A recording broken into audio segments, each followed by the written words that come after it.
Welcome to Chillin' 101. We hope this video helps. You begin by getting the app on your device and granting only the permissions it needs. Sign in or create an account so your settings and data sync. Once done, verify email or phone to unlock full access. Make sure location and notifications are enabled because they drive suggestions and real-time updates. Now open the home screen and follow the guided tour. This first run prepares templates and caches essential data so subsequent steps move faster and reliably. You now configure the core workflow.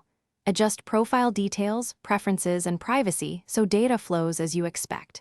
Next, create projects or tasks and link integrations such as your calendar or preferred cloud storage.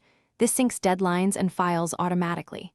Once connected, customize templates and default actions to reduce repetitive steps and speed execution.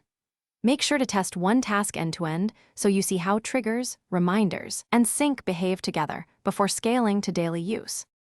You finish by running a final test task to confirm synchronization, notifications, and integrations behave as intended. Then review shortcuts and quick actions that save time. Once learned, they make routine work much faster. If something still fails, first check settings and connectivity, then clear the app cache or sign out and sign in again. If that doesn't fix it, reinstall or contact support with a brief description and a screenshot. This helps them reproduce and resolve the issue quickly. Thanks for watching. Consider subscribing if we helped you.